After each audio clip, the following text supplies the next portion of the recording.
नमस्कार दोस्तों, मैं डॉक्टर स्वप्निल सागर जैन निरामय होम्योपैथी के अपने इस YouTube चैनल पर आप सभी का बहुत बहुत स्वागत करता हूं।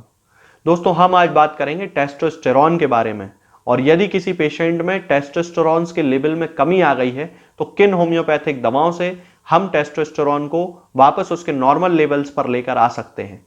तो चलिए दोस्तों शुरू करते हैं। टेस्टोस्टेरॉन हमारी बॉडी में पाया जाने वाला एक एनाबॉलिक स्टेरॉइड है और एक सेक्सुअल हार्मोन है जो मेल्स और फीमेल्स दोनों में पाया जाता है। मेल्स में इसका प्रोडक्शन टेस्टिकल्स के द्वारा किया जाता है और फीमेल्स में इसका प्रोडक्शन ओवरीज के द्वारा किया जाता है। मेल्स में टेस्टोस्टेरॉन मेल रिप्रोडक्टिव टिश्यू को डेवलप करने में सहायता करता है, यानी कि टेस्टिस और प्रोस्टेट ग्लैंड की डेवलपमेंट में ये हेल्प करता है। इसके अलावा सेकेंडरी सेक्सुअल कैरेक्टर्स के डेवलपमेंट में भी टेस्टोस्टेरॉन का एक इंपॉर्टेंट रोल होता है, यानी कि पुरुषों में दाढ़ी मूंछों का आना, आवाज में भारीपन आना, मसल मास का बढ़ जाना और एक जनरल वेल बीइंग की कंडीशन का डेवलप होना, ये सारे काम टेस्टोस्टेरॉन के होते हैं। इसके अलावा ये पुरुषों में ऑस्टियोपोरोसिस होने को भी रोकता है, जिसके कारण उनकी हड्डियां मजबूत हो जाती हैं और उनका जो बोन मास होता है वो महिलाओं से ज्यादा होता है। दोस्तों, यदि किसी पेशेंट में इसकी कमी होती है तब उस कंडीशन को मेल हाइपोगोनेडिज्म कहा जाता है। जनरली ये अलग अलग स्टेजेस में होता है, यानी कि उम्र की अलग अलग अवस्थाओं में होता है। ये प्यूबर्टी में हो सकता है, एडल्टहुड में हो सकता है, ओल्ड एज में हो सकता है। यदि मेल हाइपोगोनेडिज्म प्यूबर्टी में होता है तब उस पेशेंट्स के टेस्टिकल्स पूरी तरह से डेवलप नहीं होते हैं, पेनिस पूरी तरह से डेवलप नहीं होता है, दाढ़ी मूछें सही तरीके से नहीं आती हैं, उसके बॉडी में जो बालों का डिस्ट्रीब्यूशन है, यानी कि हेयर डिस्ट्रीब्यूशन जो है वो पूरी तरह से ठीक नहीं होता है। कहीं पे बाल बहुत ज्यादा होते हैं, कहीं पे बाल कम होते हैं, दाढ़ी मूछ उसकी सही से नहीं आती है या पूरी तरह नहीं आती है। इसके अलावा शरीर में एक थकावट रहती है और ट्रंक के रेशों में, यानी कि पेट के इस हिस्से के रेशों में उसके हाथों और पैरों की जो लंबाई होती है वो थोड़ी ज्यादा होती है।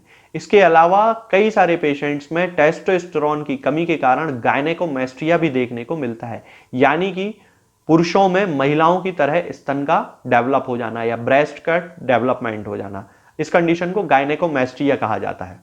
अब हम बात करते हैं कि यदि किसी एडल्ट पेशेंट में टेस्टोस्टेरॉन में कमी आती है तब उसके कारण उसमें क्या सिम्टम देखने को मिलते हैं। तो सबसे पहले उसकी जो सेक्सुअल डिजायर होती है वो लो हो जाती है, यानी कि उसके अंदर किसी भी तरह के सेक्सुअल इंपल्स देखने में नहीं आते हैं। इसके अलावा उसके शरीर में थकावट रहती है, फटीग रहती है, उसके बाल बहुत ज्यादा झड़ने लगते हैं, बॉडी में फैट का डिपोजिशन होने लगता है, शरीर मोटा और थुलथुला होने लगता है। इसके अलावा उनकी हड्डियों में भी कमजोरी आने लगती है और इरेक्टाइल डिस्फंक्शंस उस पेशेंट में बहुत ज्यादा हो जाते हैं, क्योंकि मसल्स में रिलैक्सेशन होने लगता है, जिसके कारण उसके पेनिस में भी रिलैक्सेशन हो जाता है और इंटरकोर्स के लिए उसके पेनिस में बिल्कुल भी इरेक्शन नहीं होता है, बिल्कुल भी कड़कपन नहीं आता है। तो ये जो सारे सिम्टम्स होते हैं ये एडल्ट्स में टेस्टोस्टेरॉन की कमी के कारण देखे जाते हैं। इसके अलावा बहुत सारे पेशेंट्स में मूड स्विंग भी देखा जाता है, यानी कि उनके स्वभाव में बहुत ज्यादा चिड़चिड़ापन आने लगता है, इरिटेबिलिटी आने लगती है, छोटी छोटी बातों में उनको गुस्सा आने लगता है। तब ये भी टेस्टोस्टेरॉन की कमी का ही एक सिम्टम है। इसके अलावा बहुत सारे पेशेंट्स में टेस्टोस्टेरॉन की कमी के कारण स्पर्म काउंट भी लो हो जाता है। इसके कारण उनमें इनफर्टिलिटी यानी कि नपुंसकता डेवलप हो जाती है। दोस्तों, अब हम बात करते हैं कि टेस्टोस्टेरॉन के लेवल्स में कमी किन कारणों से आ सकती है, यानी कि मेल हाइपोगोनेडिज्म किन कारणों से डेवलप हो सकता है। तो इसके कारणों के आधार पर इसको दो भागों में डिवाइड भी किया जाता है। सबसे पहले आता है प्राइमरी हाइपोगोनेडिज्म। प्राइमरी हाइपोगोनेडिज्म में पेशेंट के अंदर किसी भी प्रकार के कंजेनाइटल डिसऑर्डर के कारण, यानी कि आप मान लीजिए क्लिनीफेल्टर सिंड्रोम है, उसके कारण उसमें टेस्टिस का डेवलपमेंट सही नहीं हुआ है, जिसके कारण वो टेस्टोस्टेरॉन प्रोडक्शन ही नहीं कर पाते हैं, यानी कि उसके जो पेशेंट के जो टेस्टिस होते हैं वो टेस्टोस्टेरॉन का प्रोडक्शन सही से नहीं करते हैं। इसके अलावा कई पेशेंट्स में कीमोथेरेपी भी प्राइमरी हाइपोगोनेडिज्म का कारण होती है और बहुत सारे पेशेंट्स में मम्प्स के कारण भी टेस्टोस्टेरॉन के लेवल में कमी देखी जाती है। इसके बाद आता है secondary hypogonadism. Secondary hypogonadism patients में माल न्यूट्रिशन के कारण डेवलप हो सकता है, स्ट्रेस के कारण डेवलप हो सकता है, लिवर सिरोसिस के कारण डेवलप हो सकता है, ओबेसिटी के कारण भी देखने को मिल सकता है, पिट्यूटरी ग्लैंड में किसी प्रकार की एबनॉर्मेलिटी या ट्यूमर डेवलप हो जाता है, उस कारण भी सेकेंडरी हाइपोगोनाडिज्म कई सारे पेशेंट्स में देखने को मिलता है। दोस्तों अब हम बात करते हैं कि किन होम्योपैथिक दवाओं से हम मेल हाइपोगोनाडिज्म को पूरी तरह से ठीक कर सकते हैं, यानी कि टेस्टोस्टेरोन के जो लेवल्स होते हैं यदि किसी पेशेंट में कम हो गए हैं तो हम किन होम्योपैथिक दवाओं से उन्हें नॉर्मल लेवल पर लेकर आ सकते हैं।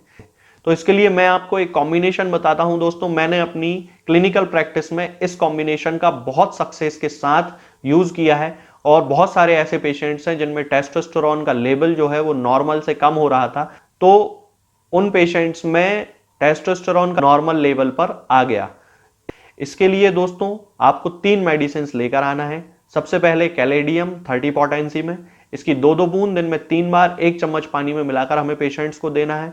इसके बाद टेस्टिस सिकेटी नाम की एक मेडिसिन होती है जिसे 3x पोटेंसी में हमें लेकर आना है और इसकी 4-4 टैबलेट्स दिन में 3 बार सुबह दोपहर शाम खाना है।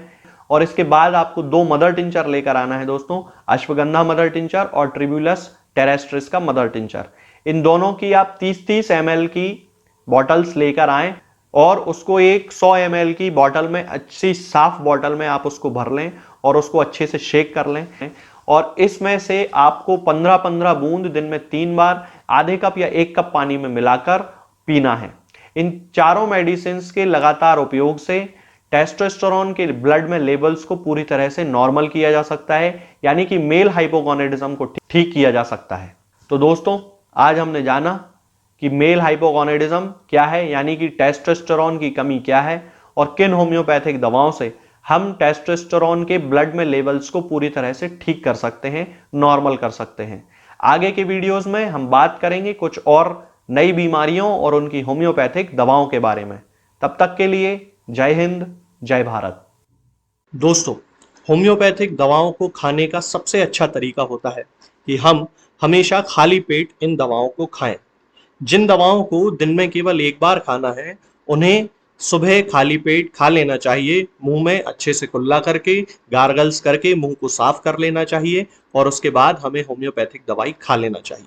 जिन दवाओं को दिन में 2 बार या 3 बार या 4 बार खाना होता है उन दवाओं को खाली पेट खाने का मतलब होता है कि हम उन दवाओं को खाने के लगभग आधे घंटे पहले या फिर 2 से 2.5 घंटे बाद ही खाएं और उस स्थिति में भी हमारे मुंह में किसी भी वस्तु का, किसी भी चीज का स्वाद नहीं होना चाहिए, ना ही हमारे मुंह में किसी भी चीज की गंध होना चाहिए, जिससे कि ये होम्योपैथिक दवाएं हमारे शरीर पर बहुत अच्छे तरीके से काम कर सकती हैं।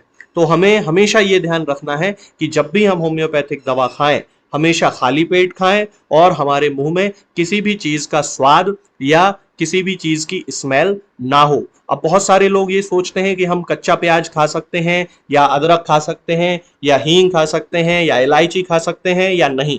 बिल्कुल आप इन चीजों का इस्तेमाल कर सकते हैं। होम्योपैथिक दवाओं को खाते समय आप इन सभी चीजों को बड़ी आसानी से खा सकते हैं। बस याद ये रखना है कि जब भी आप होम्योपैथिक दवा खाएं इनमें से किसी भी वस्तु का, किसी भी चीज का स्वाद आपके मुंह में ना हो, यानी कि जब भी आप इन्हें खाएं तो इनके खाने से या तो आधे घंटे पहले होम्योपैथिक दवा खा लें या फिर इन्हें खाने के 2-2.5 घंटे बाद, जब कि आपने मुंह में अच्छे से कुल्ला कर लिया हो, अच्छे से गार्गल्स कर लिए हो, तब इन होम्योपैथिक दवाओं को खाएं तो आपको हमेशा होम्योपैथी के सबसे अच्छे रिजल्ट देखने को मिलेंगे। लोग गलती यही कर देते हैं कि वो प्याज खाना छोड़ देते हैं, कच्चा प्याज, लहसुन, अदरक, हींग सब खाना छोड़ देते हैं, लेकिन फिर भी उनको मुंह में सफाई ना होने के कारण होम्योपैथिक दवाओं का अच्छा रिजल्ट देखने को नहीं मिलता है। ये होम्योपैथिक दवाएं आपको किसी भी ऑनलाइन फार्मेसी पर या आपके घर के नजदीक किसी भी होम्योपैथिक मेडिकल स्टोर पर बड़ी ही आसानी से उपलब्ध हो जाएंगी। ये दवाएं हर होम्योपैथिक फार्मेसी पे उपलब्ध होती हैं, हर ऑनलाइन फार्मेसी पर उपलब्ध होती हैं, इसलिए आप वहां से इन दवाओं को प्राप्त कर सकते हैं। निरामय होम्योपैथी क्लिनिक से ना ही किसी मरीज को कोई दवा बेची जाती है और ना ही कोई दवा भेजी जाती है। इसलिए अपने नजदीकी होम्योपैथिक मेडिकल स्टोर या ऑनलाइन फार्मेसी से ही इन दवाओं को प्राप्त करें।